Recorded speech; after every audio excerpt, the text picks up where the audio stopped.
After World War II, communism became the bugaboo, and the Soviet Union became the enemy. And even though, and one of the things the CIA did right after World War II was hire a lot of Nazis.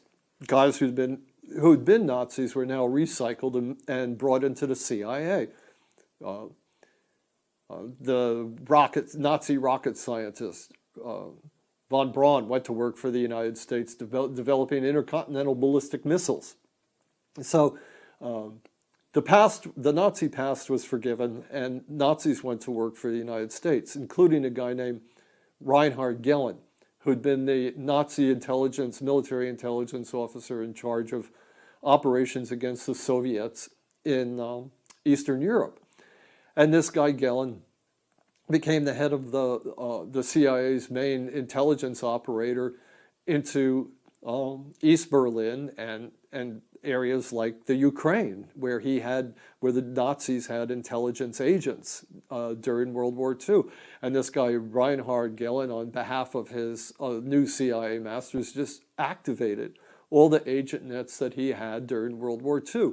The same thing was going on in Ukraine, although the Ukraine had very much large swaths of its population were fascists and were actively involved against the war against the Soviets and were enemies of the United States in World War II. After World War II, they became assets of the CIA. So the CIA has been developing fascist assets in the Ukraine for 70 years. And every year since 1948, when the CIA went into operation, it has had a station in the Ukraine with a CIA officer who's running operations. And those operations have all been directed against first the Soviet Union, and after the collapse of the Soviet Union, against Russia. There's a lot of momentum that has built up over 75 years. Vast agent nets have been put in place. Sleeper agents have been in place for decades, and they're all working against Russia, which is why nowadays it's so hard for the mainstream media and the government to shift and even consider for a moment having good relations with Russia. NATO, its whole mandate and its whole reason for its existence has been to threaten and roll back Russia and eventually sabotage and subvert it and put it out of business. And Ukraine, the CIA's operations in the Ukraine are the cutting-edge vanguard of this effort. So if you look at recent events in Ukraine, you have to see them in that context. How, for decades, the CIA has been trying to recruit Ukrainian politicians, Ukrainian businessmen, who are sympathetic and compatible with Western American ideas and values and interests of fighting against the Russians, and recruiting them and putting them in place and setting them up with bank accounts, giving them paramilitary training, everything the CIA does across the board. Ukraine has been the vanguard of this operation against Russia. The details are in my book. The CIA's organized crime, how this works at the agent level, how the CIA would go around and work with after the coup that threw out a pro-Russian government and installed a pro-American anti-Russian government, how the CIA already had security services and military people in place who were able to create private militias that would then work against individuals in the Ukraine who were pro-Russian, how they, just like treating it like South Vietnam or any other country that the United States occupies. And that is the situation in the Ukraine. The United States occupies Ukraine.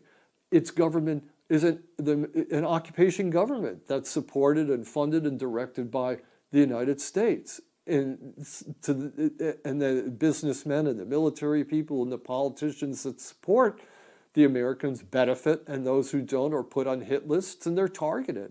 And that's basically the history and the summary of what's going on in the Ukraine. And the CIA, through its agent operations, which have been in place for 70 years, is at the vanguard of that operation.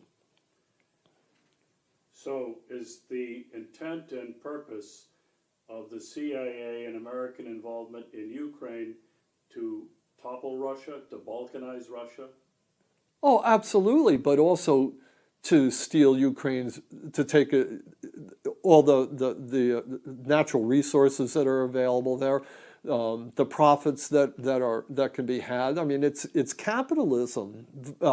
It's nationalism, American nationalists, businessmen. I mean, as soon as the CIA arranged that coup and installed a pro-American government, Joe Biden's son became the head of one of the biggest oil companies, I think it was, in the Ukraine. I mean, American businessmen just swooped down like vultures to take over all the, any business that could, like mafia dons and mafia, gangsters that they could steal everything from. And that's exactly what they're doing. And especially in eastern Ukraine, where a lot of the natural resource industries are based, that's why it's so contentious there. The CIA, through its assets in private industry, is trying to bring all those people who are considered compatible into the American fold.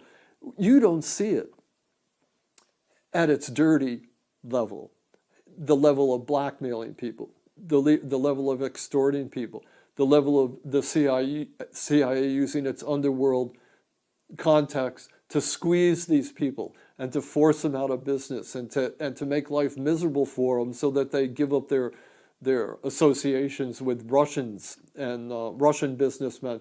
But that's what's going on at the very basic level. I mean, militias are being formed to terrorize anybody who's supporting Russia, and like in Donbass and places like that. So the details, again, which you would have to spend years studying to understand. I suggest you just read the books to see how the CIA has relationships with the security services in the Ukraine. And as soon as the coup was launched, it took over control of those security services, and it started drawing up the hit lists of targeting people that it could go after. And the reason it's targeting the people that targets most highly are the people that are sitting on natural resources that American businessmen want. It's not going after, plumbers and carpenters. It's going after major businessmen. And that's what the CIA does. It paves the way for American business interests by using illegal methods, and by using illegal methods to install politicians in the Ukraine that will follow the American line. Everything that you don't know about that is going on, and that you're not told about by the media, which I should add is well aware of what's going on, but just doesn't tell you, because it's good for their business too.